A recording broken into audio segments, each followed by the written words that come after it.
के घोंसले में, श्रद्धा के घर में जो मिलते हैं, सहयोग उनके घर प्रवेश कर जाता है। लेकिन जो श्रद्धा के घर में नहीं मिलते, वो प्रेमिसेस लॉक्ड कहकर वो सहयोग लौट जाता है। सभी महापुरुष जिनको भी जीवन की चरमतम अन्यतम सफलता प्राप्त हुई है, जीवन की उन्होंने रस की अपने उपलब्धियों की बुलंदियों को छुआ है, उनके जीवन में ये सहयोग बना और उन्होंने उस सहयोग को पूर्ण श्रद्धा से पहचाना, उसको अपने जीवन में उसका लाभ लिया और वो लाभ जो है उनको अनंत अनंत लाभमय ही बना दिया। संत बन गए, कृष्णदास बन गए, भगवत की किशोरी की किंकरी भाव की प्राप्ति कर लिया। तो सहयोग से बात शुरू होती है। हमारे आपके सबके जीवन में सहयोग।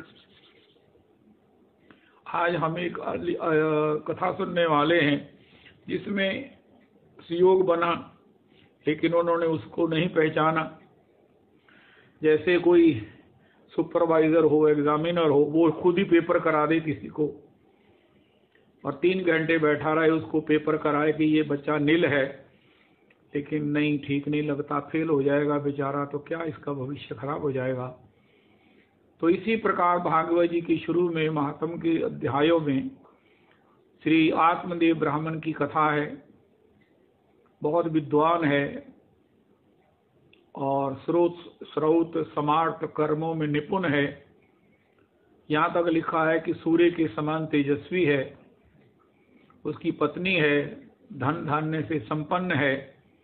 पत्नी थोड़ी सी झगड़ालू किस्म की है, लेकिन ये भी बात मुख्य नहीं है।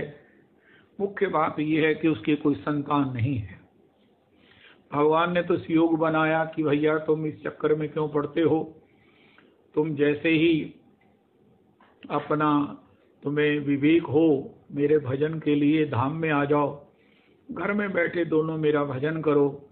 शिव पार्वती भी है, ऐसे ही तुम इतने बड़े विद्वान हो, कथा कहते हो, कह सकते हो, पत्नी को कथा सुनाओ, वो कथा सुने, तुम कथा कहो, तुम कीर्तन करो, वो ताल बजाए, वो करताल बजाए, वो हारमोनियम बजाए, तुम ढोलक बजाओ, मृदंग बजाओ, मेरे उत्सव करो और इस प्रकार आनंद करते हुए मेरे धाम, मेरी चरणों की सेवा को प्राप्त कर लो।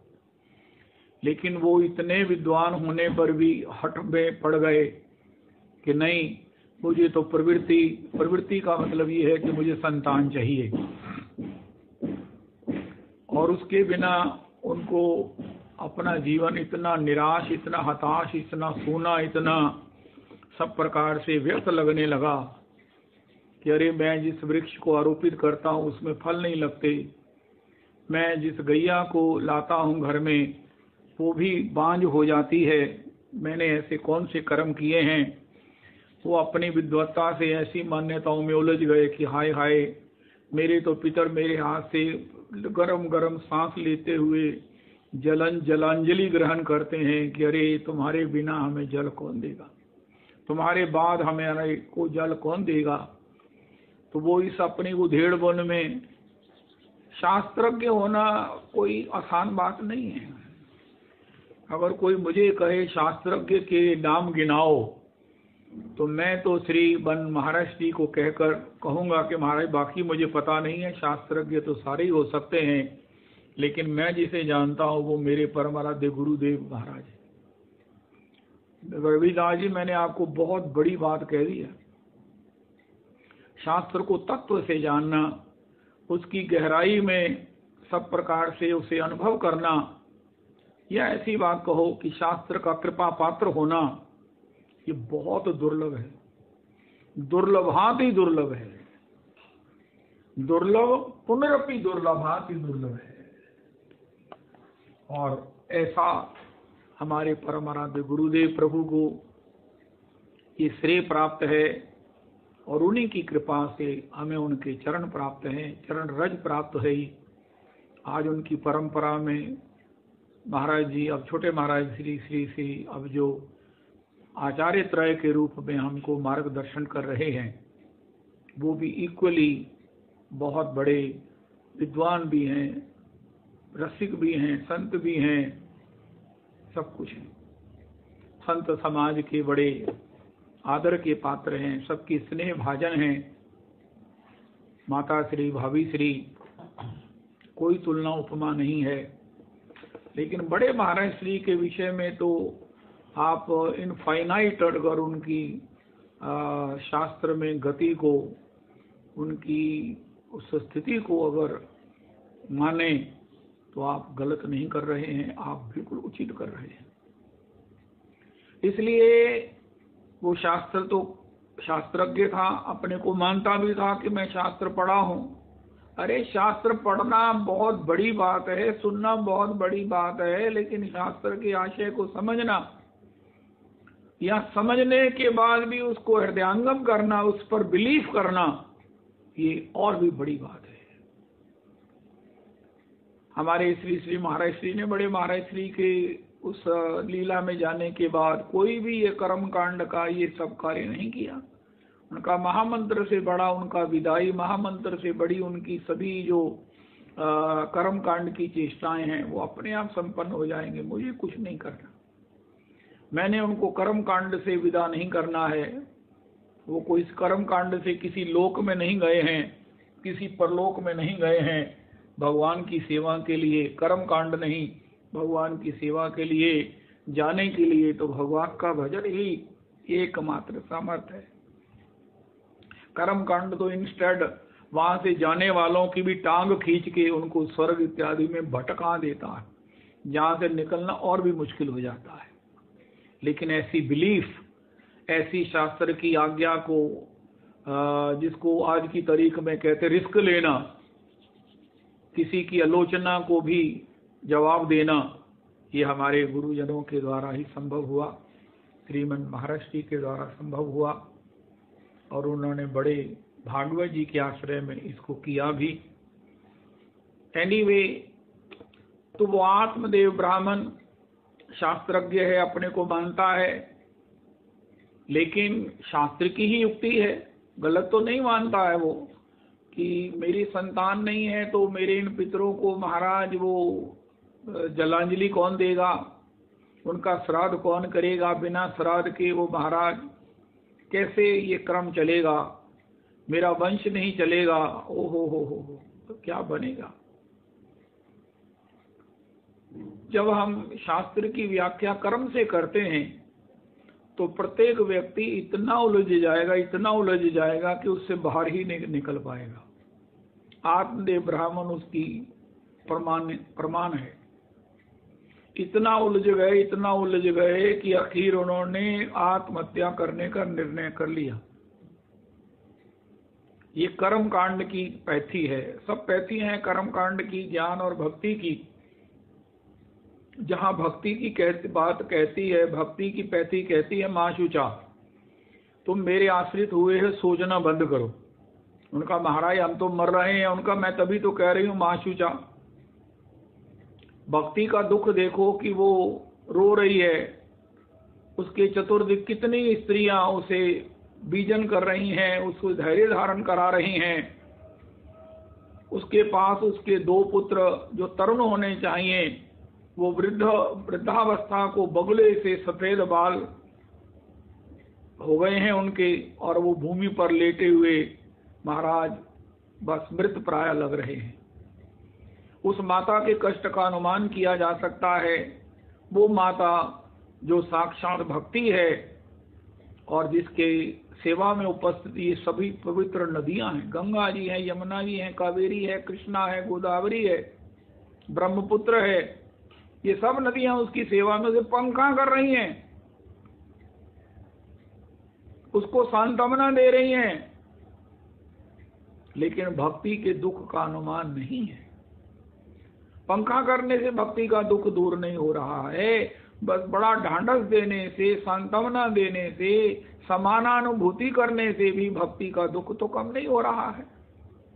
आखिर सियोग बना फिर बना। देव ऋषि नारद जी कहते हैं, मैं वहां जब गया, पहले तो मैं धरती पर आया क्योंकि पृथ्वी को बड़ा पवित्र मानकर, हम तुम पृथ्वी में याता, ज्ञाता सर्वोत्तमामिति, ये सबसे बड़ी जो अन्य सर्वलोकों में श्रेष्ठ है वो पृथ्वी लोक है। लेकिन यहाँ आकर मैंने देखा अधर्म ने कली काल के साथ क्लब करके, कुलीजन बना करके वो सब पृथ्वी को अपने पास में जकड़ रखा है। सत्यम नास्ति तपा शौचम दया दानम न विद्यते, उदरम भरिणो जीवा वराका कूट भाषिना। अब तो पृथ्वी देखने, छूने क्या, देखने योग्य नहीं रह गई है। तो मैं बड़ा निराश हुआ। हाँ, मैं सभी तीर्थों में गया, प्रयागम च गोदावरी सरस्वती तथा हरिक क्षेत्र कुरुक्षेत्र, इस प्रकार सब जगह में गया, लेकिन वहां कहीं भी मुझे मन को शांति देने वाली, मन को संतोष देने वाली शांति नहीं मिली। कलीना धर्म मित्रेण धर्यम बाधिता धुना, कली काल ने अपने मित्र अधर्म से महाराज सारी पृथ्वी को अपने पास में जकड़ रखा है। उनका फिर आपने क्या किया, उनका तब मैं चलता चलता वृंदावन आ गया, जहाँ भगवान की बहुत लीलाएं हुई हैं। यमुना तट पे आया, लेकिन हे सनत कुमारों, हे मेरे बड़े भाइयों, मैंने वहां पर जो देखा मैं आपको बताता हूँ। एक युवती जो है वो जोर जोर से क्रंदन कर रही है, भगवान को पुकार रही है कि हे प्रभु मेरी रक्षा करो, हे प्रभु मेरे दुख का निराकरण करो। मैं युवती और मेरे बच्चे ज्ञान और वैराग्य जो है वो बूढ़े मृत प्राय हो रहे हैं, तो हे प्रभु मेरी रक्षा करो। मैं जब वहां उसके पास गया तो उसने कहा, भो भो साधो शनम तिष्ठ मत चिंताम अपि नाशय। हे प्रभु रुको रुको रुको, मेरी चिंता का नाश करो, क्योंकि दर्शनम तव लोकस्य सर्वथा अगहरम परम। संतों का दर्शन सब प्रकार से पापों के कष्टों को हरने वाला होता है। मैंने कहा, देवी जी आप कौन हो? उनका मैं भक्ति हूँ। उनका ये कौन है? उनका ये सब मेरी सेवा में रहने वाली पवित्र नदियां हैं। उनका, अरे तुम रो क्यों रही हो, ये कौन है? तब उसने बताया। तो नारद जी कहते हैं, मैंने सीधा उसे क्या कहा, अहो चिंता तुरो कथम वृथा खेदय सेवाले, अहो चिंता तुरो कथम। तो कर्म कांड की आज का सत्संग बड़ा महत्वपूर्ण हो गया है भगवान गौर हरि की इच्छा से, महाराज श्री की कृपा से, कि जब हम कर्म की दृष्टि से सोचेंगे, सभी लोग सोचते हैं, 90% चंद भक्त लोग हैं जो भक्ति की दृष्टि से सोचते हैं।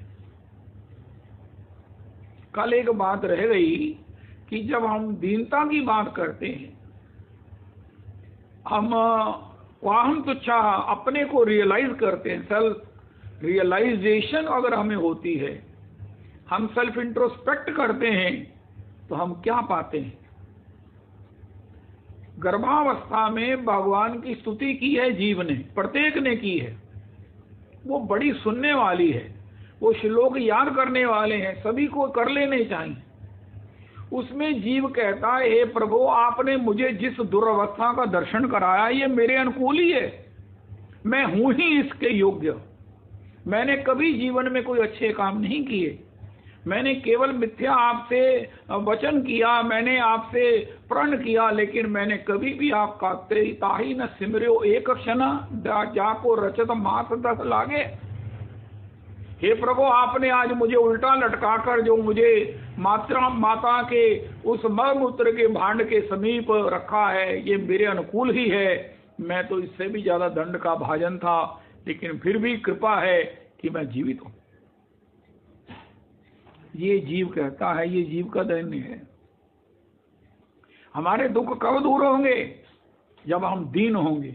दीन का मतलब क्या है कि हमको जितने दुख है, अरे प्रभु मैं तो इससे भी ज्यादा कमीना था, मैं तो इससे ज्यादा दुख का दंड का पात्र था, लेकिन आपने कृपा करके मुझे तो इतने में ही निपटा दिया है, मुझे अपना स्मरण दे दिया है।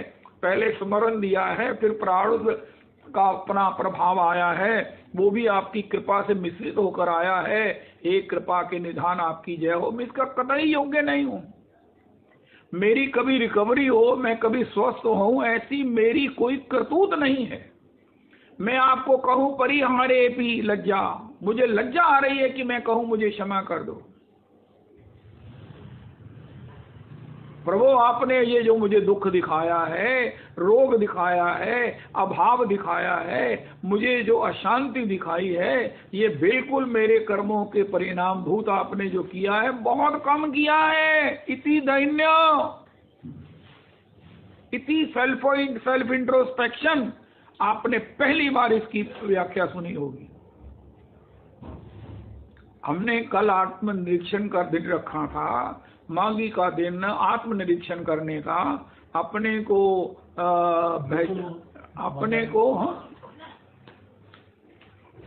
को पहचानने का दिन रखा था, अपने को जानने का दिन रखा था, अपने को पढ़ने का दिन रखा था, अपने को समझने का दिन रखा था। तो सभी बताओ कि हमने क्या पढ़ा, क्या समझा, क्या देखा। उनका देखा ये है कि आज हम जिस दुर्दशा में हैं वो हमारी भगवान ने कृपा करके बहुत कम कर दी है, वरना हम जन्म पाई कछु भलो न कीनो, पशुवत उदर भरो अब मैं कौन उपाय करूं। गुरु मत सुन कछु ज्ञान न उपजो, ताते अधिक डरो अब मैं कौन उपाय करूं। कह नानक प्रभु बिरद संभारो, तब पतित तरो।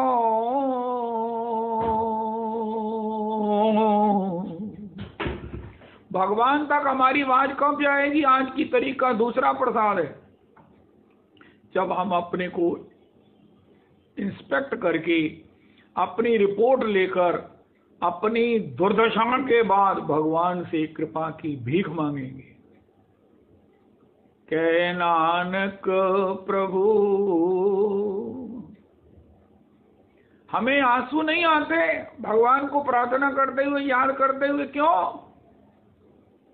श्री दास गोस्वामी चरण कहते हैं, ओहो दम्भम हित्वा गुरु गोष्ठे गोष्ठालयिषु सुजने भूसुरगणे ब्रज नव युग द्वंद्व शरणे। अरे वृंदावन के राधा रमन जी की शरण ले ले, लेकिन महाराज कैसे? दम्भ छोड़कर। दम्भ का मतलब है हम भी कुछ हैं, और दम्भ रहित कौन है? कह नानक प्रभु बिरद संभारो, तब हो पतित तरो। अगर हम कहेंगे प्रभु बिरद संभारो, नानक जी ने गाया, हम भी गा रहे हैं, अपना बिरद संभारो, हमें भी तार दो। भगवान कहते हैं तुम पहले ये बताओ कि तुम्हें करने की जरूरत है। तुमको तो अपने बल का आश्रय है, तुमको तो अपने भजन का आश्रय है, तुमको अपने सत्कर्मों पर विश्वास है। तुम मेरे को याद कर रहे हो दम्भ के साथ। ये सब हमने काम, क्रोध, लोभ, मोह, मद, मात्सर्य, ये दोष सुने हैं, षड्रिपु सुने हैं, लेकिन सबका जो जनक है ना, बाप है, पिताश्री है, वो दम्भ है। दम्भ है, दम्भ। दास गोस्वामी जी ने किसी को याद नहीं किया, किसी दोष को कोई इंपॉर्टेंस ही नहीं दी है, न काम को, न क्रोध को, न लोभ को, न मद को, न मात्सर्य को। दम्भ को कहा केवल मात्र दम्भम सदा दम्भम हित्वा कुरु रतिम अपूर्वा मति तरामये, स्वांत भ्रातश्चटो फिर भी याचे धृत पद। ओए ओए ओए, जय हो दम्भ। ये दम्भ अगर चला जाए तो भगवत साक्षात्कार ही है उसकी अगली सीढ़ी, भगवत रस ही है उसके आगे। अगर आज कोई कहे मेरे पास मनुष्य शरीर है, मेरे को भगवत रस नहीं है, तो उनका आपके पास दम्भ है। जो भी कर रहे हो दम्भ के साथ कर रहे हो। श्री दास गोस्वामी जी अपने मन को कहते हैं। ये एक दास गोस्वामी जी की मना शिक्षा है, जिनके समान तीनों लोकों 14 भुवनों में कोई भजनानंदी नहीं हुआ। हे मेरे मन, मैं तेरे हाथ जोड़ता हूँ, तेरी मिन्नत करता हूँ, तेरी खुशामद करता हूँ, तू दम्बम हित्वा। लेकिन कहीं ना कहीं तेरी हर चीज में दम्भ होता है, चाहे वो प्रणाम हो, चाहे वो स्तवन हो, चाहे वो महाराज किसी प्रकार से भक्ति का कोई अंग हो, दिखावा, प्रदर्शन, अपने अहम का स्मरण। लेकिन आप जो भी प्रार्थनाएं सुनेंगे, आज की सत्संग का तीसरा प्रसाद, उसमें पहले उन्होंने कन्फर्म किया है कि हमने आत्म साक्षात्कार कर लिया है। क्या? कर लिया है। जन्म पाई कछु, आज ही अपने को नोट करो, कल आपने सारा दिन चेक किया, बताओ क्या क्या अच्छा काम किया है। भलो न कीनो पशुवत उदर भरो, अब मैं कौन उपाय करो। असहाय होकर, भुजा उठाकर, नेत्रों में प्रायश्चित के आंसू लेकर, हा खाते हुए जब भगवान से कहेंगे प्रभु आपका विरध है, पतित उदाहरण विरध तिहारो, अग खंडन दुख भंजन जन के, यही तिहारो काज, रघुवर तुमको मेरी लाज। सदा सदा मैं शरण तिहारी, तुम ही गरीब निवाज। रघुवर तुम ही गरीब निवाज, रघुवर तुमको मेरी लाज। तुलसीदास पर कृपा कीजिए, भक्ति दान देओ आज, रघुवर भक्ति दान देओ आज, रघुवर तुमको मेरी लाज। सेल्फ इंट्रोस्पेक्ट करके अपनी रिपोर्ट जो सही है, अगर अपने को पढ़ लिया है, अपने को देख लिया है, तो बोलो, और फिर उसी को लेकर कोई चेंज नहीं करना, क्योंकि चेंज करने की जरूरत तब होती है अगर भगवान ने उसे कुछ कंडीशन रखी हो। भगवान ने कंडीशन तो एक ही रखी है, कपट मत करना, जैसे हो आ जाओ। तो फिर क्या जरूरत है अनावश्यक यही सब जो है वो लेपा लेपी करने की। कल भी हमने सुना कि कहो भक्ति पद कवन प्रयास है। राम जी पूछते हैं मुझे ये समझ नहीं आती है कि इसमें क्या प्रयास है। मोदी जी कहते हैं कृषि कानूनों में क्या डिफिकल्टी है, बताओ तो। उनका डिफिकल्टी कानूनों में थोड़ी है, डिफिकल्टी तो हमारे मन में है। तो हम भी भगवान से कह रहे हैं हमारे डिफिकल्टी भक्ति में नहीं है, आपकी कृपा में नहीं है।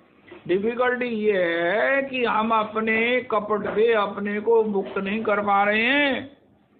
अपने को श्रेष्ठ बताने की, अपने को श्रेष्ठ मानने की अंदर में थोड़ी सी दम्भ की मात्रा जो है उसे निकाल नहीं पा रहे हैं।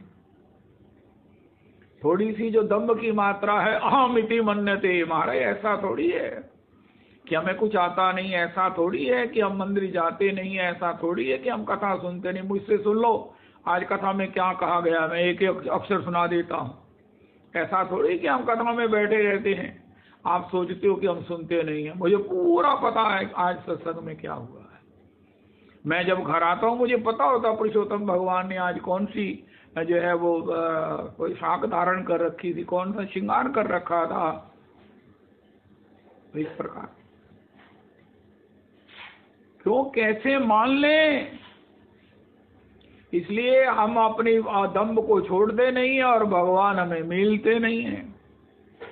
रविदास जी भयंकर बात कह दी है, भयंकर, भयंकर आती भयंकर। दास गोस्वामी जी के आश्रय में भगवान कहते दम्भ छोड़ दे, उनका मारा सब कुछ छोड़ दूंगा, शरीर छोड़ दूंगा, दम्भ नहीं छोड़ूंगा, दम्भ नहीं छोड़ूंगा। अरे जिसने दम्भ छोड़ दिया उसका नाम पता क्या होगा? राधा रमन। अगर आप ये कहो कि दम्भ किसमें नहीं है, उनका राधा रमन जी में नहीं है। राधा रमन के दास बने बिना, राधा रमन बने बिना हम दम्भ से मुक्त नहीं हो सकते हैं। इसलिए बहुत बड़ी बात है, सरल हृदय नामन कुटिलाई, नानक नीवा जो चले लगे ना तत्तीवा। हमें तो तत्तीवा लग रही है। उनका क्यों? उनका हमारे, हम तो बड़े विनम्र हैं, हम तो महाराज सबके लिए भगवान का स्वरूप मानते हैं, भगवान ही सब में देखते हैं, उनका फिर तत्तीवा क्यों लग रही है? उनका तत्तीवा इसलिए नहीं लगती है क्योंकि हम कहते हैं कि भगवान ने जो हमसे किया है वो बहुत थोड़ा किया है। चाहे हम मर रहे हैं, चाहे हम किसी भी अवस्था में, उनका भगवान कृपामय है। परसों चौथ एक वो पिक जो है वो आपको व्हाट्सएप की सुनाई कि एक चिड़िया या कौन सा जीव था, वो बड़ा बेचारा शत विकसित था, पंख उसके थे नहीं, वो बेचारा बड़ा करा रहा था। कबूतर को उसने देखा, उनका कहाँ जा रहे हो? उनका मैं भगवान के दर्शन के लिए जा रहा हूँ। उनका भगवान से पूछना ये मेरी दुर्दशा कैसे हुई और मेरी कब दशा से इसने वृत्ति होगी? तो उन्होंने भगवान से तो मिले नहीं, पार्षदों से पूछ लिया, उनका 7 जन्म में होने वाली नहीं है। तो उन्होंने कहा या महाराज ये तो मैं अगर जाकर उसे जीव को कहूंगा वो तो पहले ही मर जाएगा, वो तो मेरे को ही डांटने लगेगा कि तुम ये पूछ के आए हो। तो उन्होंने कहा महाराज मुझे कोई एक ऐसा आश्रय दे दो जिसे मैं कहूँ कि वो कह भी दूं और ना भी उसको फील हो। उनका यही कहो कि एक मंत्र का जप करे कि प्रभु आपने मुझे जिस अवस्था में रखा है ना, आपकी बड़ी कृपा है। वो मर रहा है, वो अपनी रिकवरी का उपाय हमें पूछ रहा है। रविदास जी ये कथा रिपीट हुई है 3 दिन में। वो अपनी रिकवरी का उपाय पूछ रहा है, टाइम पूछ रहा है, वो अपने रिकवर होकर कब जो है वो कनॉट प्लेस में, कब वो वृंदावन में, कब वो चित्रकूट में उड़ेगा, कामदगिरी की परिक्रमा करेगा, गिरिराज जी के पूछरी के लोठा को प्रणाम करेगा, जतिपुरा में अब ठाकुर गिरिराज जी का अभिषेक करेगा, राधा कुंड में स्नान करेगा। वो ये आशा लगाए बैठा है और उसको ये जवाब दिया गया कि तुम ये कहो इतनी बुरी से बुरी अवस्था में जहाँ तुम एक क्षण भी चीखे बिना चैन नहीं पा रहे हो, कराह के बिना तुम्हारा एक क्षण नहीं बीत रहा है, कराहते हुए, रोते हुए, चीखते हुए तुम्हारे अब प्राण सूख गए हैं, रोते रोते तुम्हारे आंसू सूख गए हैं, और तुम ये कहो क्या कि हे प्रभु आपने मुझे जिस अवस्था में रखा है, ये जो अवस्था है इतनी भयंकर, आपकी बड़ी कृपा है। इसको दोबारा अपने कान में सुनो, अपने हृदय में बारंबार सुनो। उस भगवत पार्षद ने कहा, भगवान के ही स्वरूप में भगवान ने कहा, उसे कहो कि हे प्रभु आपकी बहुत कृपा है, जिसको हम अभी सुनते आ रहे हैं कि हे प्रभु आपने मुझे गर्भ में उल्टा लटका दिया, ये मेरे लिए उचित ही दंड है। वस्तुतः मैं तो इससे भी ज्यादा दंड का पात्र था, ये तो कृपा करके आपने मुझे जीवित रखा है। मैं आपकी कृपा से आपके चरणों में नमत हूँ।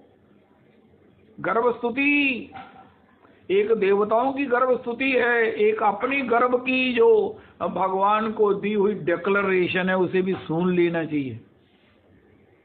रविदास जी मुझे तो दिखता नहीं, आप भागवत जी से निकाल कर उसका सबको याद कराओ, आपको समय मिले जब भी मिले नोट कर लो। मैं आपको कोई ना रोज कथा की जरूरत बता देता हूँ, आपको समय कम मिलता है, मैं समझता हूँ, लेकिन फिर भी नोट कर लिया करो, आज नहीं कल जब भी समय मिले उसको जो है वो करो। अब मैं आपके पराधीन हूँ, मैं क्या करूँ। आपने कहा था वो कौन से उत्सव में गए थे, किसके उत्सव में गए थे, वो पीठ पर थे याद नहीं, कहीं और थे। आपने कहा मेरे ना बिगाड़ नहीं सकता। मैंने कहा बिल्कुल मैं नहीं बिगाड़ सकता आप, वो बिट्टू जी के अनुकूट में, क्योंकि मेरा तो कथा का जो कारोबार है एकमात्र कारोबार, बाकी तो सब छूट गई, यही रह गया, ये नहीं चलेगा आपके बिना। मैं आपसे कैसे बिगाड़ सकता हूँ प्रभु जी, मैं तो हर पल आपके अनुगत हूँ, आपके शरणागत हूँ, आपके चरणों में प्रणाम करता हूँ। तो आप इस कथा की अपेक्षा को अपने पास नोट कर लिया करो और जब आपको मौका लगे उसे आगे बता दिया करो। आपने इसकी जिम्मेवारी भी ली हुई है। एनीवे, वो बेचारा पूछ रहा है मैं ठीक करो होवांगा, उसको दवाई दी गई, क्योंकि देखो कितना बड़ा अज्ञान है, कितनी उल्टी दवाई है। कहना डॉक्टर भी आजकल जड़ा नहीं, कहना समझ आ गई नहीं, डायग्नोज ही नहीं होया मेरा, कहना डायग्नोज ही नहीं होया। कहना बाबू जी तुसी भी अपना डायग्नोज नहीं करते पे, उनका की गलत मैं डायग्नोज करना पे, मेरे वर्गा भी कोई सियाना है तो की मैं रिकवरी के लिए भगवान से प्रार्थना ना करूं? क्या मैं पूछ नहीं सकता कि मैं कब ठीक होऊंगा?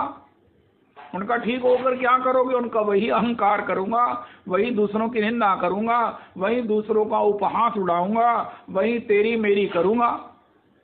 इसलिए मैं कहता हूं मैं जल्दी ठीक हो जाऊं। वो मेरा जो आदत है वो महाराज मुझे बिगड़ रही है और मुझे भूल रही है, मैं कहता हूं भूल ना जाए, इसलिए ठीक होना चाहता हूं। जबकि भगवान ने कहा कि उसे कहो कि वो एक मंत्र का जाप करे, उस मंत्र का नाम है कि हे प्रभु आपने मुझे जिस अवस्था में रखा है आपकी बड़ी कृपा है। कराहते हुए, चीखते हुए, मरणासन पड़े हुए ये कहो कि हे प्रभु आपकी बहुत कृपा है।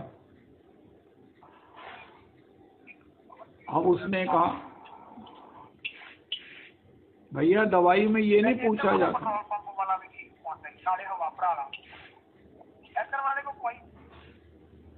दवाई वाले से ये नहीं पूछा जाता इसमें कौन कौन सा साल्ट है। डॉक्टर कहता तो ये दवाई खाओ बस, तुझे डॉक्टर है क्या, तुझे पूछ के की करना। इसी प्रकार इस मंत्र को जपो और तुम को यही भगवान की तरफ से आदेश है। वो जीव जो है वो कबूतर के धाम से लौटने पर इसका जप करने लगा, हे प्रभु आपने मुझे जिस भी अवस्था में रखा है आपकी बड़ी कृपा है, आपका बड़ा अनुग्रह है, मैं आपके चरणों में कोटि कोटि बार प्रणत हूँ, प्रणाम करता हूँ। हफ्ता नहीं बीता कि वो कबूतर वहां से निकला, उनका देखे बेचारे की क्या हालत है, वो तो मर गया होगा जिसको इतनी हमारा विपरीत दवाई दी गई, लेकिन वो तो बिल्कुल ठीक था, वो तो चहक रहा था। सिया राम सिया राम सिया राम, सिया राम सिया राम सिया राम, तुम भी कहो रे सिया राम, हम भी कहेंगे सिया राम, तुम भी कहो रे सिया राम, हम भी कहेंगे सिया राम, सिया राम सिया राम सिया राम, सिया राम सिया राम सिया राम, सिया राम सिया राम, सिया राम सिया राम सिया राम,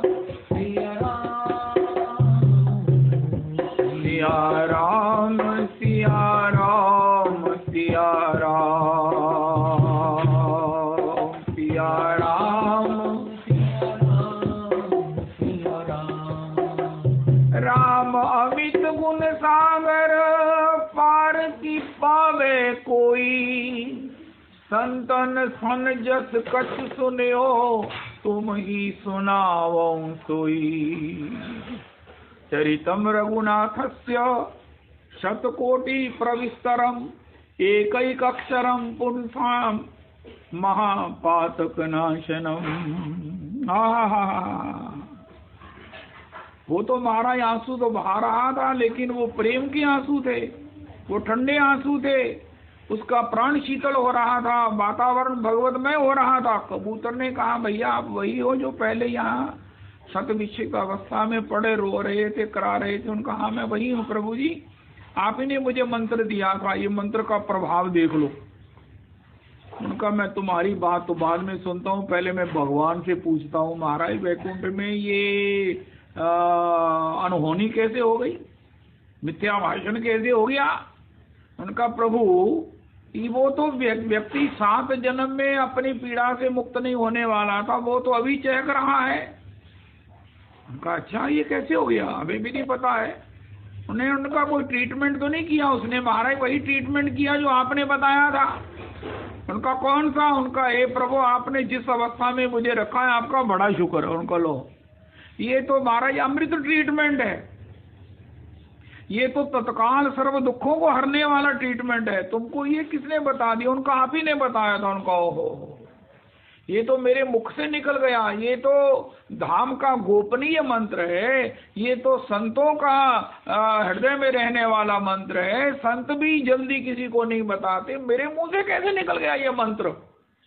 उनका हमारे आप ही ने बताया और उसका प्रभाव मैं देख रहा हूं। उनका ये मंत्र ही ऐसा है, ये मंत्र ही ऐसा है।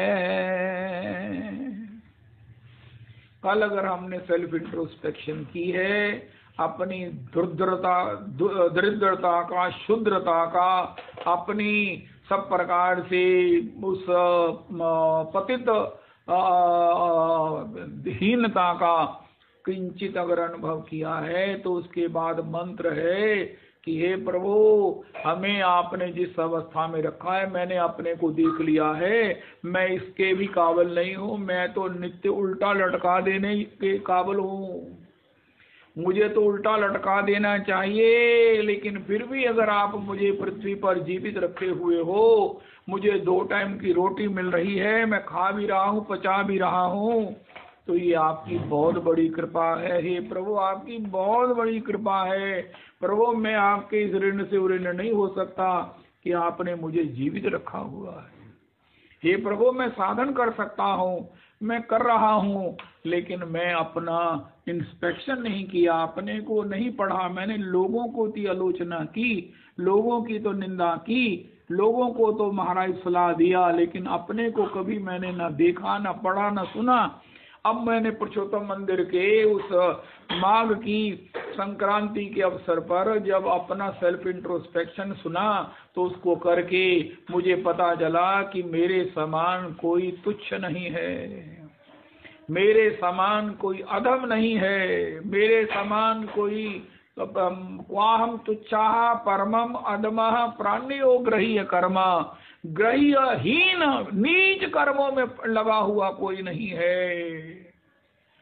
मैं नित्य नीच कर्मों में लगा हुआ, मेरी सोच नीच है, मेरी वाणी नीच है, जो किसी का अपमान ही करती है। मुझे अपने समान कोई लगता ही नहीं है। मैं अगर किसी को कहता हूँ हेलो, आपको मिलकर बड़ी खुशी हुई, आप वाह वाह आप तो धन्य हैं प्रभु जी, मैं आपको प्रणाम करता हूँ, लेकिन अंदर में कहता हूँ शक्ल देखिए इसकी। अब क्या करें, वैष्णव धर्म में करना पड़ता है, समाज है, वरना इसकी हमारे सामने क्या औकात है। जय हो। लेकिन जब इसका थोड़ा सा एक कण भी हमने एक अध्याय पढ़ा है अपने जीवन का अपना खुद, तो हमने भगवान के चरणों में कोटि कोटि बार कृतज्ञ होना सीख लिया है। और ये मंत्र अब हमें एलर्जी नहीं करता है, उससे हमारे जन्म जन्मांतर की अभी की और हमेशा हमेशा के कष्ट दूर हो गए हैं। शबरी जी भी यही दवाई करती हैं। अधम ते अधम अधम अति नारी, देखो, ओहो, तीन मह में मति मंद गंवारी, अधम ते अधम, अधम अति नारी। शबरी जी, राम जी इतने बड़े मंडलेश्वरों के, महामंडलेश्वरों के आश्रमों में तो देखा भी नहीं, गए भी नहीं, कोई उनका एजेंडा भी नहीं था, सीधा तुम्हारे यहाँ पूछते आ गए वो शबरी कहाँ रहती हैं, वो भक्तिमती शबरी उनका वो बूढ़ी जिससे चला जाता नहीं, बैठा जाता नहीं, खांसती रहती है, पता नहीं क्या करती है, बुहार बुहार कर जो है वो सारी डस्ट हमारे आश्रमों में गिरती है, मानती नहीं है। कितनी बार कहा सरोवर में ना स्नान किया करो, सरोवर गंदा हो जाएगा, लेकिन फिर भी सवेरे स्नान कर लेती है। हम तो तंग आ गए उससे, और आप वहां जा रहे हैं। राम जी कहते मैं जा नहीं रहा हूं, मैं उसी के लिए आया हूं, मेरा अवतार ही उसी के लिए हुआ है, मुझे किसी से प्रयोजन नहीं है, मुझे किसी में आकर्षण नहीं है, ना मुझ में किसी को आकर्षण है, ना मुझ में किसी को बांधने की, आकर्षित करने की समर्थ है। जिसने मुझे आकर्षित किया है, मुझे बांधा है, और मैं बंधा हुआ सीधे सीधे हाथ जोड़कर जिसके चरणों में जा रहा हूं, उसका नाम शबरी है। बताओ कहाँ है? उनका वो सामने है। देखो ये कैसी माया भी है कि भगवान पर भी माया के डोरे डाल दिए, और ये भोले भाले राम जी हम इतने इतने महामंडलेश्वरों को छोड़कर वहां जा रहे हैं। अरे महाराज, स्त्री माया को किसने नहीं जाना, किसी ने नहीं जाना। इतने बड़े जब ईश्वर भी इन स्त्रियों के इस माया पाश में, इनके कपट जाल में फंस जाते हैं, तो फिर कहा क्या जाए। शबरी जी से पूछा बाद में, शबरी जी ने तो राम जी के सामने ही अपनी योग अग्नि से शरीर छोड़ दिया। शबरी जी की ऑटोबायोग्राफी में शबरी जी के उस चर्चा को, शबरी के चिंतन को, शबरी के भजन को गोस्वामी जी ने देखा, हमको भी बताया। उनका गोस्वामी जी बताओ शबरी कैसे भजन करती थी। हम भी वही राम राम राम राम करते हैं, राम राम राम राम करते हैं। हो श्री राम जय राम,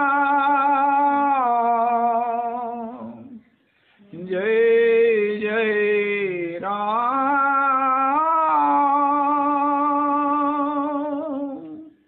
श्री राम जय राम,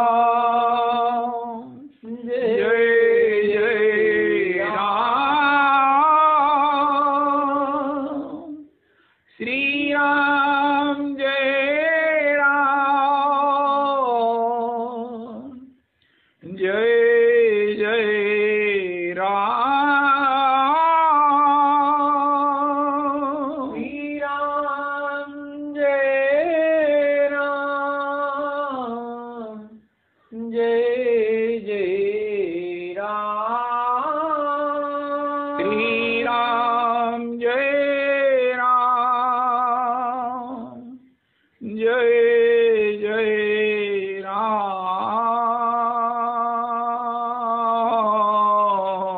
श्री राम जय राम,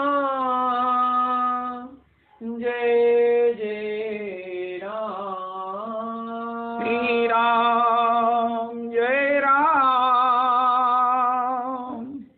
जय जय राम,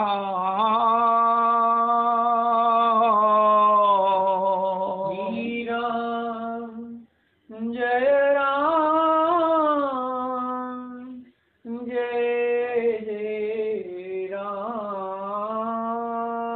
परम पूज्य बापू जी जब अमृतसर 1996-94 पे पधारे तो ये स्वर में उन्होंने ये श्री राम जय राम किया था। तब से मुझे बहुत कम बार याद आता, आज फिर याद आया, बहुत आनंद आया। परम पूज्य परम संत, राष्ट्रीय संत श्री बापू जी के चरणों में कोटि कोटि प्रणाम है। तो शबरी जी का भजन का महाराज कोई ऐसी टिप दीजिए गोस्वामी जी जिससे हमारा भजन भी फले। साढ़े भजन च प्रगट नहीं की, साढ़े भजन च लगन नहीं की, साढ़े भजन के बीच ना रस नहीं है, स्वादु नहीं है। हठधर्मी से कर लेते हैं जबरदस्ती महाराज। क्या करें, मरने से डर लगता है कि हे प्रभु हमारे को मरने से बचाओ, उल्टे लटकने से हमारी रक्षा करो, लेकिन हमारी रुचि नाम की कोई चीज नहीं है।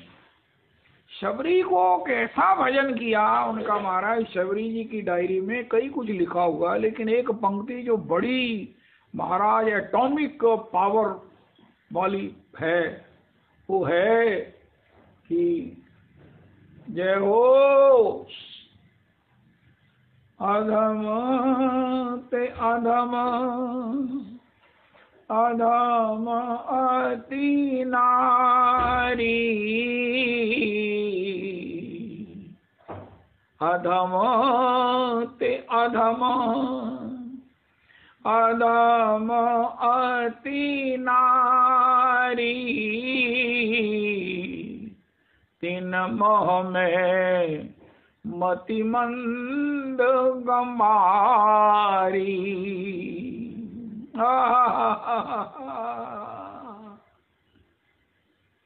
शबरी इस आसन पर बैठकर भजन करती थी। उनका महाराज हमने सुना है आसन कुश का होना चाहिए, गर्म होना चाहिए, रेशमी होना चाहिए, इस प्रकार होता है। उनका नहीं, शबरी आसन के ऊपर एक आसन और बिछाती थी, वो है अति दैन्य दम्भ रहित आश्रम आसन, जो कभी जूठा नहीं होता, जो कभी मैला नहीं होता, जिसके सुगंध से, जिसके प्रकाश से, जिस पर बैठने से भजन जो है वो खिलखिलाने लगता है, जिसका भजन करते हैं वो राम जी मुस्कुराने लगते हैं। अन्यथा तो भजन राम जी तक पहुंचता ही नहीं है। तो शबरी ने सेल्फ इंट्रोस्पेक्शन कर रखा है, आत्मनिरीक्षण करके शबरी ने आत्म साक्षात्कार करके राम जी का जो भजन किया है, राम जी सीधा अनंत आश्रमों को छोड़ते हुए सीधा शबरी जी के यहाँ आए। सुनो भामिनी एक बाता, मानो एक भक्ति करनाता। ओहो कहो भामिनी करिवर गामिनी, सीता कही सुधी। तो ये है आज के सत्संग का प्रसाद है कि भैया अगर आपने कल उस इतनी बड़ी संक्रांति को आत्मनिरीक्षण किया है तो उसके बदले में आज ही हम सब दुखों से रिकवर्ड हो जाएंगे। और वो ये है, दुखों की निवृत्ति की बात मत करो, ये गलत डायग्नोज है। दुखों में भगवान का शुक्र करो कि हे प्रभु मैंने कितने भयंकर काम बुरे किए होंगे। जब आपने पहाड़ की राई बना दिया, अगर यही दुख पहाड़ होता, पूरी टैक्स लग जाती तो क्या होता। ये तो महाराज गुरुजनों ने, ठाकुर ने कृपा करके वो पहाड़ की राई कर दिया है और हमें इतने में निपटाकर अपना धाम देना चाहते हैं, उनके कृतज्ञ ना होवें। आज से हम ये भगवान को कहना बंद कर देंगे कि हमें ठीक कर दो, हमारे अभाव दूर कर दो। अरे प्रभु हमको भी ये दे दो, हमें भी वो दे दो। उनका नहीं प्रभु, जो संपत्ति दी है नहीं वो तो कोई मानता ही नहीं है, वो तो कोई कहता ही नहीं है। चलो कहते भी होंगे भक्त लोग, लेकिन जो आपने मुझे विपत्ति दी है इसके लिए आपका शुक्र है, क्योंकि ये बहुत थोड़ी है। आपने मुझे सब प्रकार से माफ कर दिया है, जिससे मुझे इस औपचारिकता पूर्ण इस विपत्ति को देकर मुझे निपटा रहे हो, मेरी फेवर कर रहे हो, हालांकि मैं भक्त नहीं हूँ। मैं भक्त नहीं हूँ तथापि मेरी फेवर कर रहे हो। हे प्रभु मैं आपका ऋण कभी उतार नहीं सकता। दुख की इमीडिएट और लास्ट लॉन्ग हमेशा हमेशा रिकवरी की ये औषधि है, जो शबरी जी भी लेते हैं और जिन्होंने भगवत चरण प्राप्त किए हैं सभी ने इसी औषधि का सेवन किया है। सभी ने इसी औषधि का सेवन किया और औषधि लेते ही सद्यो वशीकरण चूर्ण मनंत शक्तिम तम राधिका चरण रेणु मनु संभ्रामी। हमें अपने दुख का डायग्नोज, दुख की एक्चुअल उसकी जो है वो उसकी जो है वो सत्ता का, उसकी उसके पीछे कारण का ज्ञान अगर हो जाए तो दुख तो तत्काल निवृत्त हो जाएगा। जय हो गोविंद राधे गोपाल राधे गोविंद राधे गोपाल राधे गोविंद राधे गोपाल राधे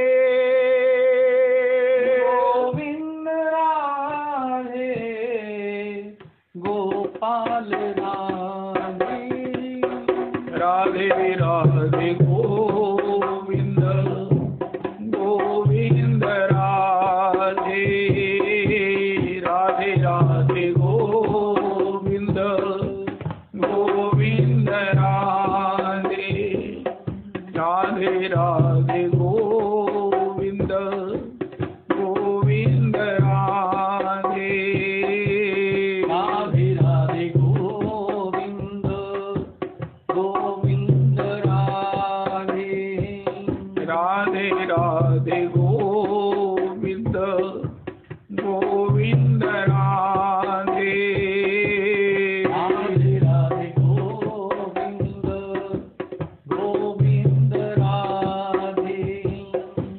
गोविंद राधे गोपाल राधे गोविंद राधे गोपाल राधे गोविंद राधे गोपाल राधे गोविंद राधे गोपाल राधे गोविंद राधे गोपाल राधे गोविंद राधे गोपाल राधे गोविंद राधे गोपाल राधे गोविंद राधे गोपाल राधे राधे राधे गोविंद गोविंद राधे राधे राधे गोविंद गोविंद राधे राधे राधे गोविंद गोविंद राधे राधे राधे गोविंद गोविंद राधे राधे राधे गोविंद गोविंद राधे राधे राधे गोविंद गोविंद राधे हरे कृष्ण कृष्ण कृष्ण हरे हरे हरे राम राम राम हरे हरे हरे कृष्ण कृष्ण कृष्ण हरे हरे हरे राम राम राम हरे हरे हरे कृष्ण कृष्ण कृष्ण हरे हरे हरे राम राम राम हरे हरे। गौर प्रेमानंदे हरि हरि बोल। और हरि बोल। श्री श्री रविदास जी कृपा करो।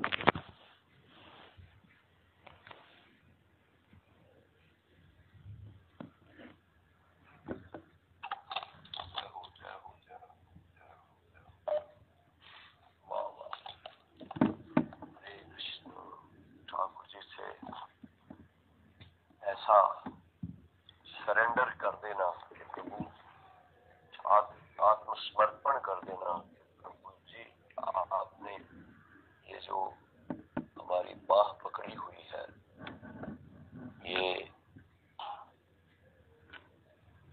इस लायक नहीं है, हम इस लायक नहीं है।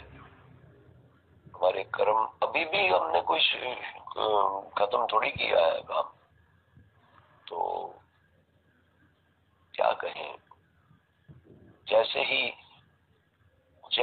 जीव को ये एहसास होना शुरू हो जाता है कि मेरे कर्म जो हैं वो इससे भी बदतर स्थिति में जाने योग्य है, लेकिन ठाकुर जी ने बड़ी कृपा करके मुझे सत्संग का वो ऐसा संबल दिया हुआ है, नाम का वो ऐसा आश्रय दिया हुआ है कि जो इसका आश्रय ले लेता है, गोस्वामी जी कहते हैं कबहु कभी विगत ना सुने रामचंद्र जी के दास।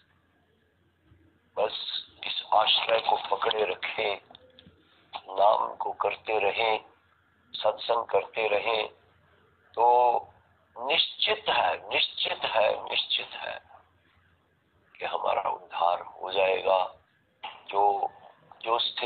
जिन स्थितियों की बात यहाँ आज सत्संग में हो रही है, जो होती रहती है, वो प्राप्त हो जाएगी, ऐसा निश्चित करके जानिए। बस एक ही बात है कि आप इसको छोड़िए नहीं, नाम को छोड़िए नहीं, सत्संग को छोड़िए नहीं। ये जो भी बातें कही जाती हैं वो हृदय से कही जाती है, हृदय से कही जाती है। तो बस यही आपसे विनती आपसे नहीं है, मैं स्वयं अपने आप से ही कर रहा हूँ कि किसी भी अहम में आकर के ऐसा ना ठाकुर जी हमेशा बाजू पकड़ी रखें महाराज, ऐसा ना होने लग पड़े। महाराज ये सत्संग की लोड़ है उनको, मैं वही तो क्या जानता ना कि नाम करया करूं, तो नाम तो करना ही पे।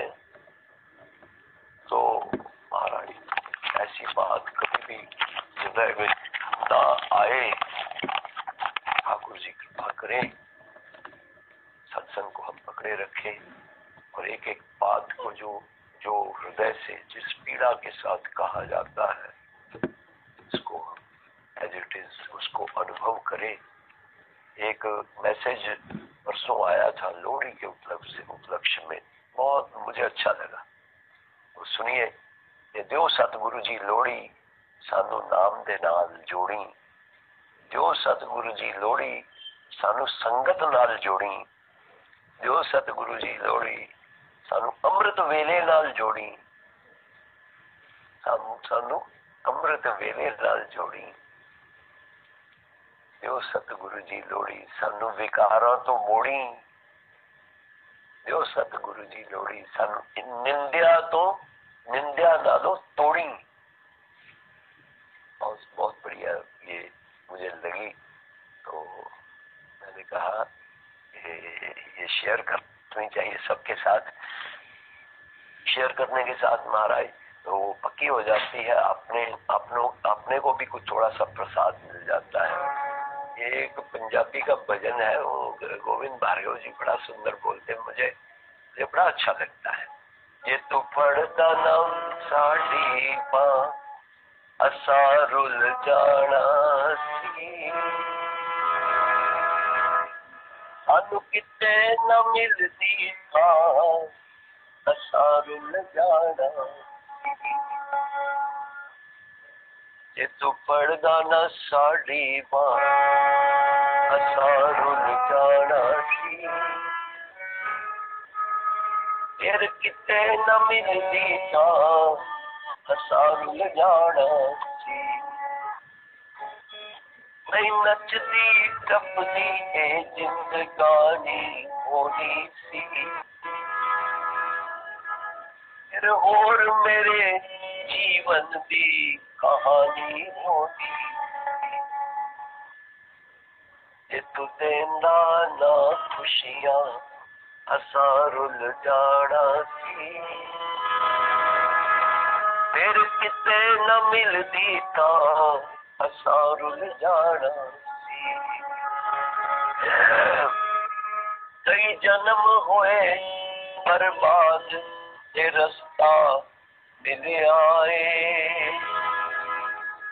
कोई कृपा तेरी जिंदगी दा ये गुल खिल आए, जे तू ना देंदा सीधी राह, जे तू ना देंदा सतसंग दी राह, असां रुल जाना सी,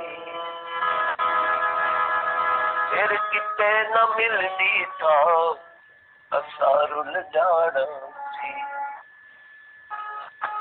चाहे लखा होण जुबाना गुण नहीं गा सकदी, मेरे ठाकुर तेरा कर्ज अदा नहीं कर सकदी, जे तू देंदा ना ठंडी छां, असां रुल जाना सी, फिर किते न मिलदी था, असां रुल जाना सी, तू मेरा है मैं तेरा, ये रिश्ता टूटे ना, चाहे छूट जाए जग सारा, तेरा दर छूटे ना, तेरे दर ते न मिलदी था, असां रुल जाना सी, फिर किते न मिलदी था, असां रुल जाना सी, जे तू पढ़दा ना साडी मां, असां रुल जाना सी, फिर किते न मिलदी था, असां रुल जाना, विष्णु प्रिया प्राण धन दिया पिता, जय सच्चिदंतन जय गौर, विष्णु प्रिया प्राण धन दिया पिता, राधा रमण गौर हरि, गोविंद देव गौर हरि, गोकुलानंद गौर हरि, गोपीनाथ गौर हरि, अमीर माई गौर हरि, राधा दामोदर गौर हरि, राधा श्याम सुंदर गौर हरि, राधा मदन मोहन गौर हरि, वीरेंद्र बिहारी गौर हरि, हरे कृष्ण कृष्ण कृष्ण हरे हरे, हरे राम राम राम हरे हरे, আমাদের প্রাণ গৌরারা, আমাদের প্রাণ গৌরারা, গৌরারায় গৌরারায়, আমাদের প্রাণ গৌরারা, রাধে শ্যাম রাধে শ্যাম।